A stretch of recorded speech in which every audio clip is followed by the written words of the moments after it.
कभी कभी लोग अपनी जरूरतों को पूरा कराने के लिए वह ये भूल जाते हैं कि सामने वाला उसके रिश्ते में क्या लगता है, और ऐसे रास्ते पर चलना शुरू कर देते हैं कि वह रास्ता सीधे जेल की सलाखों के पीछे लेकर चला जाता है। आज की घटना में कुछ ऐसा ही है। एक बहू जो घर में अकेली होती है और उसका फायदा उठाकर वह अपने कमरे में पहुंचती है और अपने मोबाइल में गंदी फिल्में देखना शुरू कर देती है। करीब 5 से 10 मिनट ही हुए बीते थे कि जो उसका ससुर रिटायर्ड फौजी था, वह घर पर पहुँचता है तो देखता है घर का दरवाज़ा जो है वह खुला हुआ है। तो वह अपनी बहू को आवाज़ लगाता है, लेकिन जो उसकी बहू जो है वह अपने मोबाइल में गंदी फ़िल्में देखने में लगी हुई थी, इसलिए अपने ससुर की आवाज़ को वह नहीं सुनती। तो जो ससुर था वह सोचता है कि शायद वह पड़ोसी के यहाँ बातचीत करने के लिए गई होगी। इस बात को सोचकर जो ससुर था वह तुरंत घर के अंदर आता है और फ्रिज के पास पहुँचता है, जो कि फ्रिज उसकी बहू के कमरे के बगल में लगा हुआ था, और उस फ्रिज से जाकर पानी को निकालने लगता है। तभी कुछ सिसकाने की आवाज़ आती है और कमरे के जब खिड़की के पास से जो उसका ससुर था वह पहुँचता है और कमरे के अंदर झाँकता है तो देखता है कि जो उसकी बहू है वह गंदी फ़िल्में देख रही है और अपने प्राइवेट पार्ट से खेलने में लगी हुई है। फिर जो होता है उसके बाद की घटना सुन आपके पैर तले ज़मीन खिसक जाने वाली है। सो नमस्कार, आदाब, सत श्री अकाल दोस्तों, मैं करण राज, आप देख रहे हैं करण राज स्टोरी। ये घटना है मध्य प्रदेश के छिंदवाड़ा की। वहीं के रहने वाले कौशलेंद्र सिंह, जो कि एक रिटायर फौजी थे, उम्र 45 साल थी, और उनका एक बेटा था सतीश, जिसकी उम्र 26 साल थी। जो कौशलेंद्र थे वह देखते हैं कि उनका बेटा जो है वह गाँव में ही अपनी पढ़ाई को छोड़कर गाँव में इधर-उधर काम किया करता है।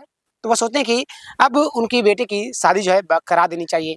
घर में बहू आ जाएगी, बच्चे की किलकारियाँ गूंजेगी, तो उसका मन जो है वह घर में लगा हुआ रहेगा। और ऐसे ही वह अकेला घर में रहा करता है तो बोर भी हुआ करता है। जो कौशलेंद्र की पत्नी थी वह तो करीब 8 साल पहले इस दुनिया को छोड़कर चली जा चुकी थी, जिसके बाद बाप बेटे जो थे वह घर में रहा करते थे। इसलिए कौशलेंद्र अपने बेटे सतीश को बुलाते हैं अपने पास और कहते हैं कि बेटा, मैं जो हूँ सोच रहा हूँ कि अब तुम्हारी शादी जो है मैं करवा दूँ। जो सतीश साहब है इस बात को सुनता है तो वह कहता है कि ठीक है, अगर आप मेरी शादी कराना चाहते हो तो करा दो, मैं जो हूँ वह तैयार हूँ। जैसे इस बात को कौशलेंद्र सुनते हैं वह कहते हैं कि तुम्हारी बातों से ऐसा लग रहा है कि जैसे कि तुम बहुत पहले से शादी करने के लिए चाह रहे थे, लेकिन मैं तुम्हारी शादी जो है वह नहीं करा रहा था। सतीश इस बात को सुनकर वह मुस्कुराता है और वह वहाँ से चला जाता है। जो रिटायर फौजी कौशलेंद्र सिंह थे वह अपने रिश्तेदारों के पास कॉल करना शुरू कर देते हैं, सभी दोस्तों के पास कॉल करते हैं कि उनके बेटे के लिए कोई अच्छी सी लड़की जो है वह अगर उनके नज़र में कोई हो तो वह बताए अपने बेटे की, सतीश की वह शादी कराना चाहते हैं।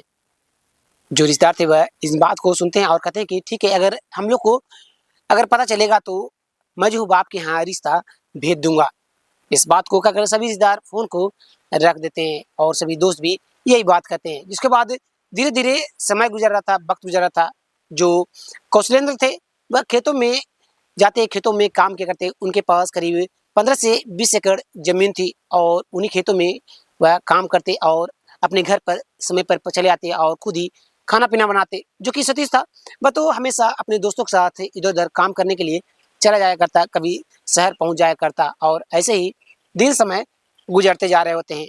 दिन समय गुजरते हुए करीब महीने दिन बीत जाते हैं। उस दौरान कौशलेंद्र के एक दोस्त कौशलेंद्र के पास कॉल करते हैं और कहते हैं कि मेरे नज़र में एक लड़की है जिसका नाम मंजू है और दिखने में काफ़ी खूबसूरत है और वह पढ़ी लिखी भी है। अगर आप कहो तो मैं जो हूँ सतीश के लिए रिश्ता आपके यहाँ भेज सकता हूँ। कौशलेंद्र जैसे इस बात को सुनते हैं वह कहते हैं कि ठीक है, शुभ काम में देरी क्या, आप जितनी जल्दी हो सके मंजू का रिश्ता लेकर आप उसके माता-पिता के साथ चले आओ। जो कौशलेंद्र के दोस्त थे इस बात को सुनकर हामी को भरते हैं और कहते हैं कि हम जो है वह अगले दिन ही तुम्हारे यहाँ पहुँच रहे हैं। इस बात को कहकर वह फ़ोन को रख देते हैं। अगले दिन जो कौशलेंद्र थे रिटायर फौजी वह अपने बेटे को कहते हैं कि बेटा, तुम जो है वह घर से कहीं जाना मत, तुम्हारे लिए रिश्ता आ रहा है और यहाँ पर शादी की सारी तैयारियाँ जो है वह तुम्हें ही देखनी होगी, क्योंकि नाश्ता पानी जो है वह तुम्हें ही कराना होगा, क्योंकि घर में कोई है नहीं। इस बात को सुनकर जो सतीश था वह हामी को भर देता है। जिसके बाद दोनों बाप बेटे जो थे वह अपने-अपने काम में लग जाते हैं। अगले दिन सुबह के करीब 8 बज रहे होते हैं। सतीश बाज़ार पहुँचता है और तरह-तरह के पकवान को लेकर आता है। जो कौशलेंद्र थे वह अपने दोस्त और मंजू के घर वालों के आने का इंतजार कर रहे होते हैं। दिन के करीब जब 10 बजते हैं, जो कौशलेंद्र के दोस्त थे वह मंजू के माता पिता के साथ कौशलेंद्र के घर पर पहुंचते हैं, जहां पर जो सतीश था वह जैसे ही मंजू को देखता है, वह तुरंत दरवाजे पर ही मंजू को देखकर वह मुस्कुराता है और पसंद कर लेता है। जिसके बाद बातचीत होनी शुरू होती है। तो जब सतीश से पूछा जाता है कि क्या तुम्हें मंजू पसंद है, कौशलेंद्र जैसे इस बात को पूछते हैं, तो सतीश तुरंत हामी को भर देता है और मुस्कुराते हुए वह मंजू की ओर देखने लगता है। मंजू से भी कौशलेंद्र पूछते हैं कि क्या तुम्हें जो है वह मेरा बेटा पसंद है, अगर पसंद है तो शादी जो है वह तय है और अगले महीने ही हम लोग जो है वह शादी तुम्हारी कर देंगे। मंजू सतीश की ओर देखती है और मुस्कुराती है, दोनों की आंखें मिलती है। जिसके बाद मंजू भी अपने सर को हिलाती है और कहती है कि हाँ मुझे पसंद है। जिसके बाद रिश्ता जो था वह तय कर दिया जाता है। रिश्ता तय हो जाने के बाद दिन मुहूर्त शादी का तय किया जाता है और शादी का दिन भी फिक्स कर दिया जाता है कि किस दिन शादी जो है वह दोनों की होनी है। जिसके बाद बातचीत होने के बाद खाना पीना सभी करते हैं और करीब 2 से 3 घंटे बीतने के बाद जो कौशलेंद्र के दोस्त थे वह मंजू के माता पिता के साथ थे वहाँ से चले जाते हैं। जिसके बाद जो सतीश था वह अपने दोस्तों के पास पहुँचता है। शाम के करीब 7 बज रहे होते हैं और दोस्तों के पास पहुंचकर जो सतीश था वह कहता है कि मेरी शादी जो है वह फिक्स हो चुकी है और बहुत ही जल्द मेरी शादी होने वाली है और मेरी पत्नी अब आ जाएगी। अब जो है वह हम लोग को खुद से खाना नहीं बनाना पड़ेगा, अब बना बनाया मिलेगा और बड़े ही आराम से अब जिंदगी कटेगी। इस बात को सुनकर जो सतीश के सभी दोस्त थे वह कहते हैं कि ये तो अच्छी बात है कि तुम्हारी शादी लग चुकी है और तुम्हारे घर में भी कोई औरत की आवश्यकता थी कि कोई घर में तुम्हारी औरत नहीं है, इसलिए तुम्हारा घर जो है वह हमेशा बिखरा हुआ रहता है। तुम्हारे पापा भी परेशान रहते होंगे और तुम भी परेशान रहते होगे, खुद से खाना बनाना, खुद से सभी काम को देखना।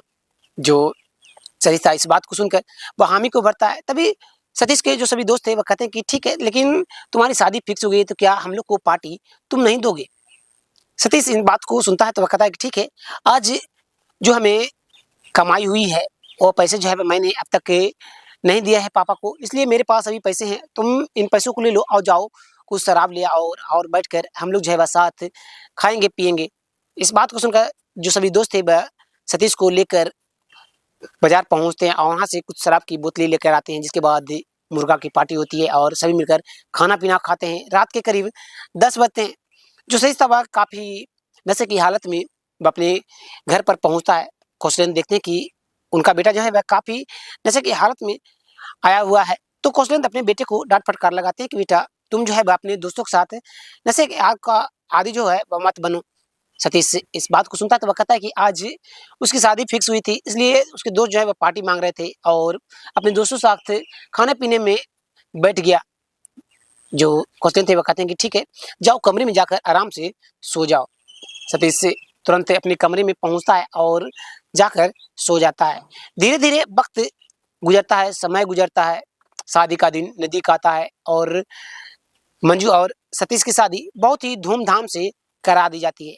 शादी हो जाने के बाद मंजू अपने ससुराल पहुंचती है और अपने पति अपने ससुर के साथ बेहद खुशी से रहना शुरू कर देती है। जो मंजू थी वह अपने ससुराल आने के बाद घर के जितनी भी जिम्मेदारी थी सभी को वह अच्छे तरीके से निभाना शुरू कर देती है। समय समय पर अपने ससुर को खाना देती और अपने पति का भी हमेशा ख्याल रखा करती। दिन समय यूं ही गुजरते जा रहे होते हैं। करीब उन दोनों की शादी के 2 साल बीत जाते हैं, लेकिन मंजू और सतीश माता पिता नहीं बांध पा रहे होते हैं।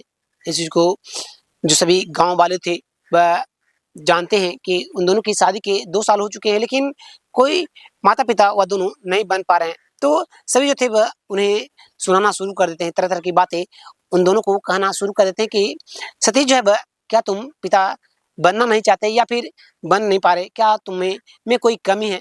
इस बात को सुनकर जो सतीश था वह कहता है कि नहीं, ऐसी कोई बात नहीं है, हम दोनों जो है वह कोशिश कर रहे हैं, लेकिन जब ऊपर वाला चाहेगा तब हम जो है वह माता पिता बन जाएंगे। इस बात को सुनकर जो सभी दोस्त थे सतीश के और गांव वाले वह चुप हो जाते हैं और दिन समय यूं ही गुजरने लगता है। दिन समय महीने दिन 2 महीने बीते जा रहे होते हैं। जो मंजू थी वह भी अपने पति को कहती है कि आखिर हम दोनों जो है वह माता पिता क्यों नहीं बन पा रहे, क्या हम दोनों में ही कोई कमी है?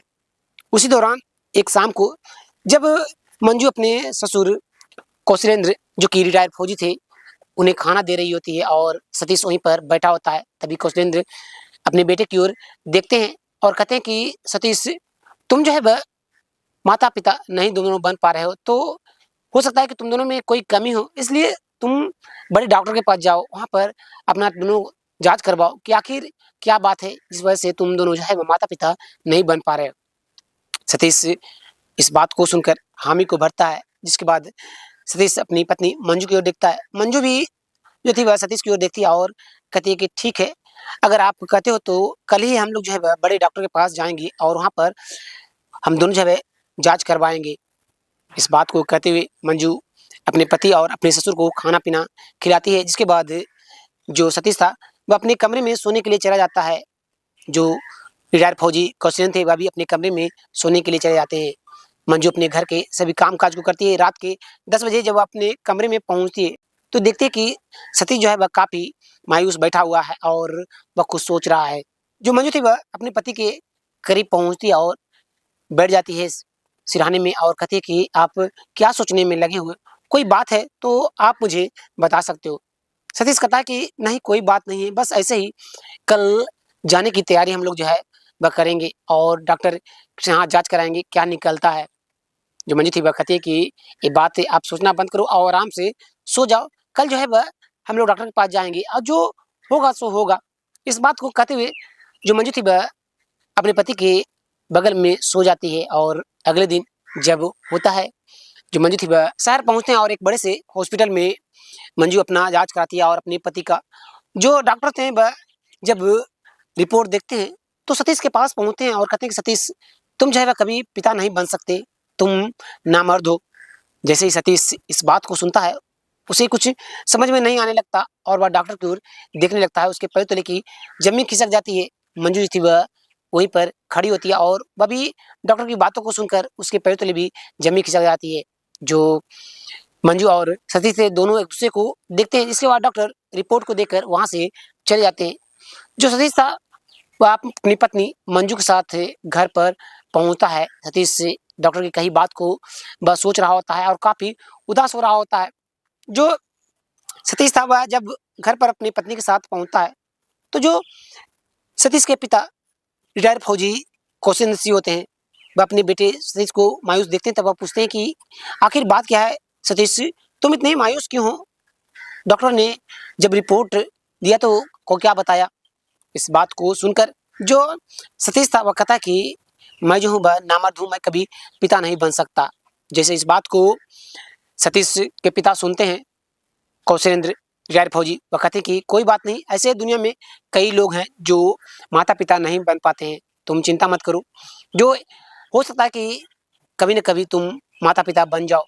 इस बात को सुनकर जो सतीश था वह उठता है वहाँ से अपने पिता के पास से और अपने कमरे में चला जाता है। धीरे-धीरे जैसे-जैसे समय गुज़रा था, सतीश हमेशा अपने कमरे से में रहा करता और जब भी 2-4 मिनट लगी घर के बाहर निकलता, तो वह सभी गाँव के जो लोग थे, वह हमेशा पूछना शुरू कर दिया करते कि सतीश, तुम कब पिता बनने वाले हो? लेकिन धीरे-धीरे जैसे-जैसे समय गुज़रता है, जो सतीश के सभी दोस्त थे और गाँव वाले, उन्हें भी भनक लग जाती है कि सतीश जो है वह नामर्द है।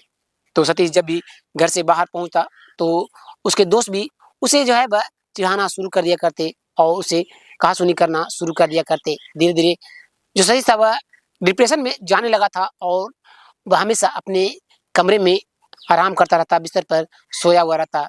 धीरे-धीरे समय गुज़रता है, वक़्त गुज़रता है। एक रात के करीब 11 बज रहे होते हैं। सभी खाना-पीना खाकर अपने-अपने कमरे में सोने के लिए पहुँचते हैं। सतीश भी अपनी पत्नी मंजू के साथ कमरे में पहुँचता है और वह खुद के बारे में ही सोच रहा होता है कि डॉक्टर ने उसे जो है वह ऐसा क्यों कहा? क्या वह कभी पिता नहीं बन सकता? इस बात को सोचते हुए जो सतीश था वह जागा हुआ रहता है और मंजू वहीं पर सोई हुई रहती है। रात के करीब 2 बजते भी उसे हार्ट अटैक आता है और वह अपनी पत्नी को उठाता है। जो मंजू थी वह उठती है और पूछती है कि क्या बात है? जो सतीश था वह कुछ बोलने की चाह रहा होता है लेकिन कुछ बोल नहीं पाता और वह इस दुनिया को छोड़कर चला जाता है। मंजू देखती है कि सतीश कुछ बोल नहीं रहा, तो वह अपने ससुर रिटायर्ड फौजी कौशलेंद्र सिंह को आवाज़ लगाती है। जो सतीश के पिता थे, कौशलेंद्र, वह कमरे में अपनी बहू के पहुँचते हैं तो देखते हैं कि सतीश जो है वह बेड पर पड़ा हुआ है। जो सतीश से और मंजू दोनों सतीश को लेकर हॉस्पिटल पहुंचते हैं, जहां डॉक्टर कहते हैं कि वह करीब आधे घंटे पहले इस दुनिया को छोड़कर चला जा चुका है। जैसे ही डॉक्टर इस बात को कहते हैं, जो क्वेश्चन थे वह कुछ समझ नहीं पाते। जिसके बाद जो है वह पोस्टमार्टम होता है। पोस्टमार्टम होने के बाद अंतिम संस्कार जो मंजू है वह अपने पति को करती है। जिसके बाद वह अपने घर पर रहना शुरू कर देती है अपने ससुर के साथ। धीरे धीरे समय बीतता है, वक्त बीतता है, करीब 6 महीने बीत जाते हैं।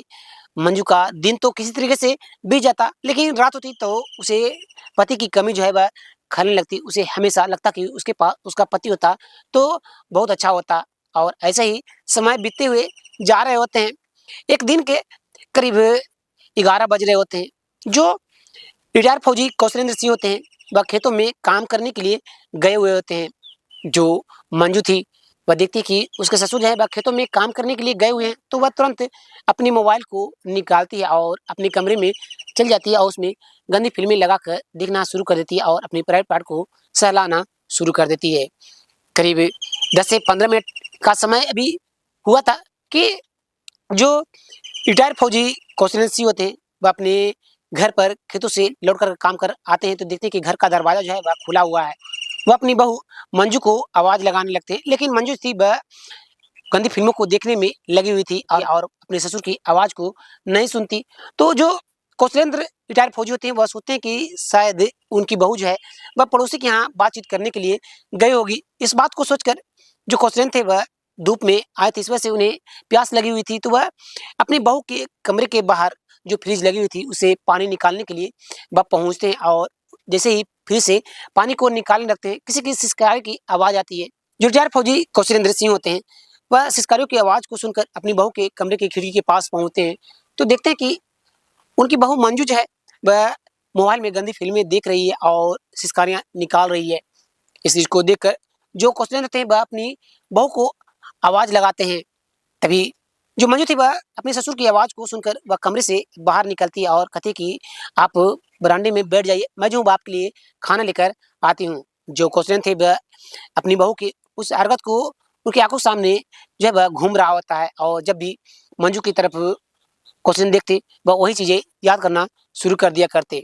खाना पीना खाने के बाद जो कौशलेंद्र थे वह अपने कमरे में चले जाते हैं। जिसके बाद जो मंजू थी वह देखती है कि उसके ससुर जो है वह कमरे में सोने के लिए चले जा चुके हैं, तो वह तुरंत अपने मोबाइल को निकालती है और अपने कमरे में चली जाती है और फिर से उस गंदी फिल्म को लगाती है और गंदी हरकतें करना शुरू कर देती है। धीरे धीरे समय बीतता है। जब मंजू को रहा नहीं जाता तो वह अपने कमरे से निकलती है और सीधे अपने ससुर के कमरे में पहुंच जाती है और कहती है कि ससुर जी आप जो है वह आज मुझे खुश कर दो। जैसे इस बात को रिटायर फौजी कौशलेंद्र सिंह सुनते हैं, वह कुछ समझ नहीं पाते कि जो उसकी बेटे की बहू है वह उसके कमरे में आकर कह रही है कि उसके साथ वह संबंध बनाए, वह ऑफर दे रही है। इस बात को सोच सुनकर जो क्वेश्चन थे वह कुछ समझ नहीं पाते। तभी जो मंजू थी वह कहती है कि अगर आप जो है वह मेरे साथ संबंध नहीं बनाओगे तो मैं जो हूँ वह पड़ोसियों के साथ चली जाऊंगी और पड़ोसी लड़की को अपने घर पर बुला लूंगी। जैसे इस बात को कौशलेंद्र सुनते हैं, उन्हें कुछ समझ में नहीं आता और वह हामी को भर देते हैं। जिसके बाद दोनों जो थे वह एक दूसरे के साथ समय मानना शुरू कर देते हैं। उस दिन के बाद ये जो सिलसिला था हर दिन का हो चुका था। जब भी उन दोनों को मौका मिलता एक दूसरे के साथ वह दोनों संबंध बनाना शुरू कर दिया करते। दिन समय गुजरते हुए जा रहे होते। करीब 3 से 4 महीने बीते थे। धीरे धीरे गांव वालों को भी उन दोनों के ऊपर जो है वह शक होना शुरू हो जाता है कि उन दोनों के बीच कुछ न कुछ जो है वह बात जरूर है, क्योंकि वह दोनों ऐसा लग रहा है कि जैसे वह दोनों पति पत्नी हमेशा जो है वह एक दूसरे को देखकर मुस्कुराया करते हैं। धीरे धीरे गाँव में ये चर्चाएं थी वह होनी शुरू हो जाती है। तो मंजू जब भी घर से निकलती तो लोग जो है वह मंजू से हमेशा पूछना शुरू कर दिया करते कि तुम जो है वह क्यों नहीं दूसरी शादी कर लेती हो और तुम ससुराल चली जाती हो। पड़ोसियों की बातों को सुनकर जो मंजू थी वह हमेशा कहा करती कि मैं जो हूँ वह अब यहाँ से कहीं नहीं जाऊंगी और मैं दूसरी शादी नहीं करूंगी। धीरे धीरे वक्त गुजरता है, समय गुजरता है, महीने दिन बीत जाने के बाद एक रात को करीब 10 बज रहे होते हैं। मंजू अपने ससुर के लिए खाने को निकाल रही होती, तभी उसके पेट में दर्द होना शुरू हो जाता है और उल्टियां करना वह शुरू कर देती है। जो रिटायर फौजी कौशलेंद्र सिंह होते हैं वह अपनी बहू मंजू को लेकर वहीं के पास के हॉस्पिटल में पहुंचते हैं, जहां पर डॉक्टर जब देखते हैं तो डॉक्टर बताते हैं कि मंजू जो है वह माँ बनने वाली है, 1 महीने की, वह प्रेग्नेंट है। जैसे इस बात को मंजू सुनती है, उन्हें कुछ समझ में नहीं आने लगता। जिसके बाद कौशलेंद्र अपनी बहू मंजू को लेकर घर पर आते हैं और दोनों जो थे वह एक दूसरे को देखते और सोच रहे होते हैं कि वह करे तो करे क्या। धीरे धीरे ये बात जो थी वह गांव वालों की भी पता चल जाती है कि मंजू जो है वह माँ बनने वाली है और उसका पति जो है वह बहुत पहले इस दुनिया को छोड़कर चला जा चुका है। जो गांव मोहल्ले के जो लोग थे वह मंजू को जब भी देखते तो उसे ताना मारना शुरू कर दिया करते, सही तरह की बातें कहना शुरू कर दिया करते। गांव के लोग की बातों को सुनकर रिटायर्ड फौजी कौशलेंद्र सिंह और मंजू दोनों जो थे वह कुछ समझ नहीं पा रहे होते हैं और एक रात को दोनों कमरे में पहुंचते हैं और पंखे से लटक कर वह इस दुनिया को छोड़कर चले जाते हैं। वह रात बीतती है, अगली सुबह होती है, सुबह से शाम होती है, लेकिन जो आसपास के जो लोग थे वह देखते हैं कि घर से मंजू ना ही रिटायर्ड फौजी कौशलेंद्र सिंह निकल रहे हैं। तो आसपास के जो लोग थे वह तुरंत पुलिस को इन पास के थाने में इन्फॉर्म करते हैं।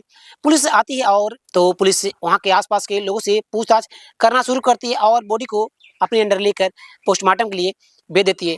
जो गांव का के आसपास के जो लोग थे वह पुलिस को बताते हैं कि उन दोनों में जो है वह एक दूसरे के साथ अवैध संबंध था। इस वजह से जो है वह गाँव में बातें जो थी वह चल रही थी और कुछ दिनों पहले पता चला कि मंजू जो है वह पेट से है।